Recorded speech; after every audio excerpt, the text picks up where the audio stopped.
Capítulo 11. Dom Antônio e Padre Henrico seguiram para a paróquia e se trancaram em pequena sala onde confabulavam. Precisamos tomar medidas eficazes contra esse movimento, afirmava o padre enfático. Insistimos para que os sacerdotes em todas as missas realcem o perigo que esta mentira representa.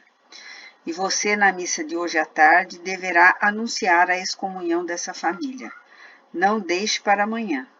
Quanto mais rápida e veemente nossas decisões forem comunicadas, mais intimidaremos possíveis iludidos. Acato suas orientações, que seguiremos à risca. Entretanto, insisto que alguma atitude mais vigorosa precisa ser assumida no sentido de inibir esta seita que se alastra e, o que é pior, cresce. Ora, é um poderoso homem de negócio que se interessa por seus princípios. Ora, é um intelectual de renome e influência que se deixa envolver por essa dita filosofia. Em outro momento, são pessoas assim simples que se entregam às suas práticas bizarras. Alguma coisa precisa ser feita depressa. Não se atormente tanto, padre. Estamos falando com autoridades e todas as famílias mais poderosas. Contamos com o apoio da grande maioria que mantém o juízo. Brevemente, iremos adotar algumas ações que, por certo, deterão os aventureiros. O povo tem que entender que essa é uma doutrina perigosa e perniciosa. Faremos com que entenda. Como se espalha tão depressa? Nunca os vejo pregando em lugar algum, tampouco difundindo seus princípios, apenas essas reuniões. Mas as reuniões atraem muita gente. Alguns gostam de ver as tais mesas que giram e falam, de ouvir os barulhos que fazem e as supostas manifestações dos mortos. As pessoas, em todos os tempos, gostam do que é mágico e sobrenatural. Acima de tudo, é mais perigoso do que os outros atrativos. Estão os livros. Os livros? Sim, são os livros que vêm divulgando amplamente esses estudos diabólicos. Já os viu, Eminência? Sim, tive alguns deles em mãos. São perigosíssimos. E por que são tão ameaçadores, visto que se trata de uma doutrina cheia de misticismo, charlatanismo e mentiras? É interessante, mas os livros apresentam tamanha lucidez e clareza filosófica, tal que fazem deles um perigo. Padre, um grande perigo. E o que faremos? Como vamos combater esse movimento que penetra em todas as áreas? Não obstante ser a disseminação dessa doutrina através dos livros, sobremodo preocupante, tenha calma. Encontraremos um jeito de acabar com eles. Continue falando dos perigos dessa crença durante as missas. Não é possível que, diante das consequências que atingem os que se deixam seduzir, muitos não deem um passo atrás. Os dois permaneceram algum tempo imaginando alternativas a serem adotadas para precaver os fiéis dos riscos que o movimento espírita poderia acarretar. Ao se retirar, o bispo aconselhou: Padre, caso essa mulher se arrependa, receba-a de volta. Como? Depois de ser excomungada, não posso fazê-lo. Seja generoso. O povo gosta de demonstração de bondade. Se ela o procurar, imponha muitas penitências e a faça falar publicamente do engo do que caiu. Que ela pinte com as tintas as cenas horríveis que viveu. Seu testemunho poderá ajudar se vier a se arrepender. Acho difícil. Viu que está firmemente decidida. O que acha que a faria desistir? Não sei. Pense, padre. Pense como poderia ajudá-la a regressar ao aprisco. E assim dizendo, o bispo partiu, deixando o padre a meditar sobre suas últimas palavras. Após longa preparação para celebrar a missa da tarde, o pároco saiu de seu quarto à procura de Fernando. Verificou por toda parte e concluiu que o jovem não se encontrava na paróquia. Chamando o ajudante, perguntou: José, onde está Fernando? Estou procurando por ele e não o acho em lugar algum. Fernando saiu logo depois do almoço e ainda não retornou. Disse para onde ia? Não, padre. Esteve a manhã inteira em seu quarto e nem almoçou. Perto das 2 horas, saiu e disse apenas que não sabia quando voltaria. O padre contrafeito saiu resmungando. Assim as coisas vão mal. O que pensa Fernando? Tem obrigações, não pode abandonar seu posto e sumir pelo tempo que bem entender. O rapaz ficou observando o padre que caminhava afobado. Baixou a cabeça e continuou preparando o material que seria utilizado nos trabalhos religiosos da tarde. Na mansão, o relógio bateu 5 horas. Fernando estava sentado perto da janela, com uma xícara de chá nas mãos. Filomena, em silêncio, bordava delicadas toalhas para a festa. Os pensamentos do rapaz se espalhavam como as folhas que voam das árvores nas frias tardes de outono. Filomena largou o pequeno bastidor que utilizava para bordar e encarou o primo. Sua testa franzida e seu olhar sério não a estimularam a falar. Baixou a cabeça e retomou o bordado. De repente, a casa grande e fria se encheu de movimento e de sons. Era Ricardo que chegava com Cíntia. Ela, alegre e ruidosa, contava ao pai o quanto se divertira nos brinquedos, vendo as mágicas e tudo mais. Quando entraram na biblioteca, a menina ficou ainda mais feliz. Tio Fernando estava com saudade. Cíntia correu para o primo, que, sem pensar 2 vezes, colocou a xícara de lado e se levantou para pegá-la no colo, como costumava fazer. Então, lembrou-se das feridas nas costas e se deteve. — Que foi, tio? — perguntou a garota ao vê-lo descer os braços. — É que não vou poder abraçar você hoje, pequenina. Estou com muita dor nas costas. — O que houve? — perguntou ela com doçura. Quase envergonhado, Fernando olhou e disse: — Bobagens de adultos, querida.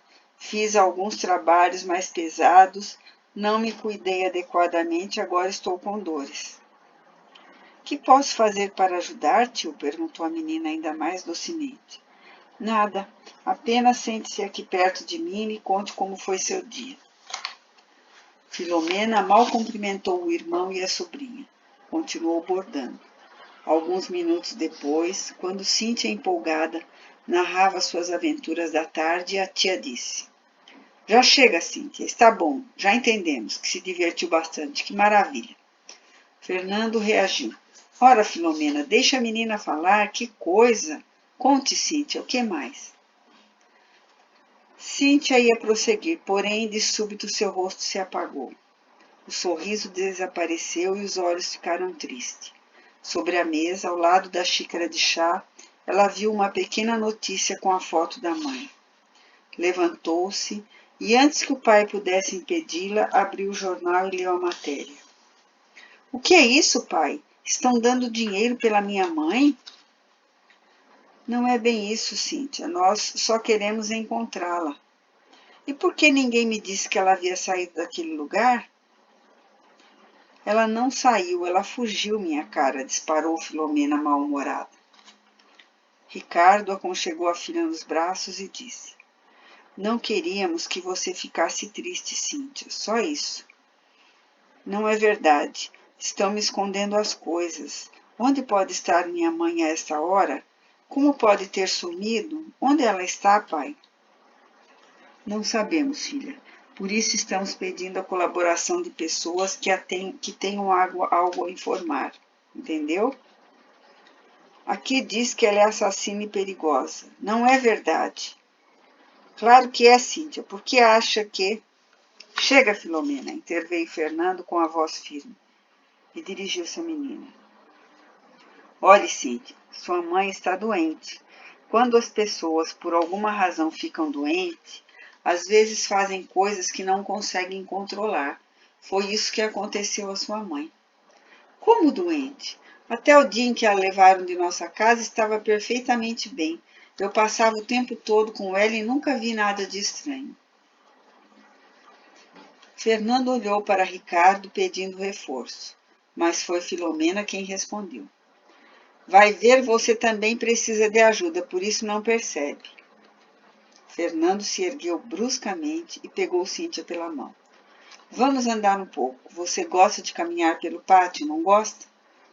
Não quero, tio, disse a menina, mantendo o corpo imóvel e rijo, inconformada com a notícia. Vamos, querida, vamos conversar um pouco. Quero lhe contar algumas coisas que você gostará de saber. Fique calma, logo encontrarão sua mãe. Ah, isso é verdade. Cíntia, vão localizar sua mãe, custe o que custar, aduziu a Filomena. Fernando puxou Cíntia e conseguiu que saísse com ele da biblioteca. Desceram as escadas imponentes da entrada da casa e ele, apertando a mão da menina, começou a conversar com ela, que agora chorava. Não chore, Cíntia, vão achar sua mãe. Por que, tio? Por que fizeram isso com ela? É uma pessoa boa, nunca fez mal a ninguém. Não estão fazendo nada, tentava disfarçar Fernando, sentindo profundo mal-estar pelas palavras da menina. Ora, tio, por que vocês aprenderam? Nós? Todos vocês. Você estava lá naquela noite horrível em que a levaram. Foi preciso para o seu bem e do seu pai, e também de sua mãe, que precisava de cuidados especiais. O que foi que ela fez, tio? Cíntia estancou e fitou Fernando com firmeza. Ela está descontrolada com problemas emocionais, Cíntia. É difícil para você compreender. É porque ela é diferente, não é? Porque dizia coisas estranhas, tinha aquelas visões esquisitas, não é isso? Tudo o que se passava era sintoma da doença, dos distúrbios emocionais que estão afetando sua mãe. Recebendo o tratamento adequado, ela vai melhorar, tudo vai ficar bem, você vai ver. Vocês pensam que me enganam, não é? Porém, a verdade é mais forte do que tudo e virá à tona. Fernando gelou ao ouvir as palavras da menina. O que significariam? Que verdade, Cíntia, do que está falando? De tudo que tentam encobrir por medo de enxergar. Cada vez mais espantado com o que a menina dizia, bem como seu tom de voz agora alterado, Fernando sentou-se em um banco a observá-la. Cíntia calou-se e baixou a cabeça, chorando inconsolável. O jovem padre tentou de todas as formas alegrá-la, mas percebeu que a garota sofria profundamente. Veio-lhe então à mente a ideia do pároco de levá-la ao orfanato e, sem pensar muito, convidou. Quer auxiliar outras pessoas que sofrem como sua mãe? Cíntia, pela primeira vez, ergueu os olhos e, enxugando as lágrimas, perguntou: O quê? Quer me ajudar no orfanato? Posso? Eu gostaria que me acompanhasse uma vez por semana e me ajudasse com as crianças. Muitas delas não têm mãe, Cíntia. Como eu, tio? Não, você tem sua mãe. Algumas nunca viram as mães. Seu sorriso era terno ao comentar. Pobrezinhas, gostaria muito de ir, tio. Será que vou poder colaborar? Claro, tem 12 anos e já pode cuidar de pequenas tarefas. Há muito que fazer por lá. Só precisamos convencer seu pai, Cíntia. Ele não gosta muito desse tipo de trabalho. Nunca foi visitar o orfanato. Temo que não concorde. Nós teremos de insistir. Deixe que falarei com ele. Sei como pedir. Quantas crianças tem o orfanato? Quase 50. Mesmo? E você cuida de tudo sozinho? Não conseguiria. Tenho alguns ajudantes. Como ajuda nunca é demais, você será bem-vinda. Cíntia imediatamente envolveu-se com a ideia de acompanhar Fernando em suas tarefas. Continuaram o passeio lenta e pausadamente. Ao retornarem, a menina estava mais aliviada e já não falava na mãe. Quando entraram e Ricardo a olhou, quase a perguntar como estava, a menina disse: Pai, precisamos conversar. Puxando-o pelo braço, subiu com ele para o quarto. Fernando ainda se demorou um pouco, mas quando Dom Felipe e Isabel chegaram, o sobrinho estava saindo. Cumprimentou-os já na porta. Boa tarde, tio Felipe, tia Isabel. O que está fazendo aqui a esta hora, Fernando? Não tem de celebrar a missa das 6? Fernando empalideceu, esquecera por completo o compromisso. Já estava de saída, tio. Em cima da hora, a missa começa em 10 minutos. Já estou indo. Até logo, Filomena, até logo. E saiu em passos rápidos. Seguiu ofegante pela estrada que ligava a propriedade do tio às terras da paróquia. Quanto mais se aproximava, menos vontade sentia de rezar a missa naquela tarde. À medida que se afastava da mansão do tio, foi desacelerando os passos até andar bem devagar. Já era noite quando chegou à igreja. A missa havia acabado e os fiéis se despediam do vigário. Fernando entrou pela porta dos fundos e foi direto para seu quarto. No caminho encontrou José, que lhe informou quase sussurrando. O padre está uma fera com você, muito bravo. Eu sei, depois vou conversar com ele. Dirigiu-se ao seu quarto pensando que precisava achar uma boa justificativa para dar o clérigo. Mal o silêncio se instalara no pátio da paróquia, ouviu-o bater à porta. Entre, padre. Onde esteve, meu filho? Desertou de suas tarefas? Não, de maneira alguma. Estava tentando conversar com meu tio, pedir-lhe ajuda para impedir o avanço desse movimento que nos afronta. Padre Henrico esboçou leve contentamento e, puxando uma cadeira próxima à cama, perguntou interessado. E o que conversaram? Teve ele alguma ideia? Conversamos longamente. Contei que pouco a pouco nossos fiéis começam a aderir à nova doutrina. Nesse momento, Fernando recordou o caso que o padre lhe contara pela manhã e perguntou. E a família que foi visitar? Como ficaram as coisas? Todos excomungados. Todos? A família inteira?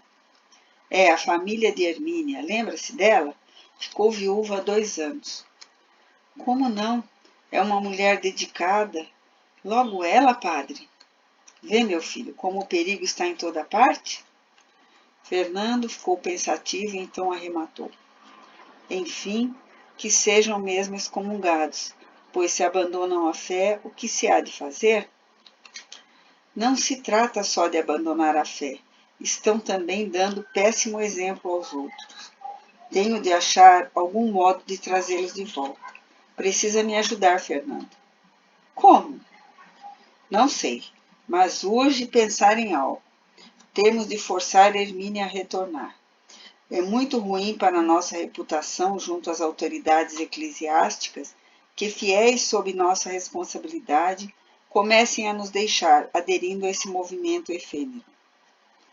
Durante a missa das 6, notifiquei a comunidade de toda a família foi anatematizada. Espero que isso intimide os incaustos e distraídos. Por certo, o fato causará muitas dificuldades à família perante a comunidade. Também penso assim. No entanto, precisamos intensificar essas dificuldades. Temos de estimular as pessoas a se posicionarem em relação a eles.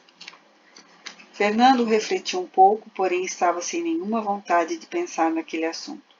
Sentia as costas doloridas e o coração entristecido de ver o sofrimento de Cíntia. Desejando descansar o corpo e a alma, calou-se. O padre, ante seu silêncio, levantou-se e, quando na porta, já do lado de fora, disse: pense em alguma coisa, Fernando. Sua mente é muito criativa, sobretudo quando se trata de proteger sua família. Use agora a mesma criatividade para proteger a igreja. Sem responder, Fernando fechou a porta e deitou-se de bruços. Sabia bem do que o padre falava. Tinha de pensar em algo.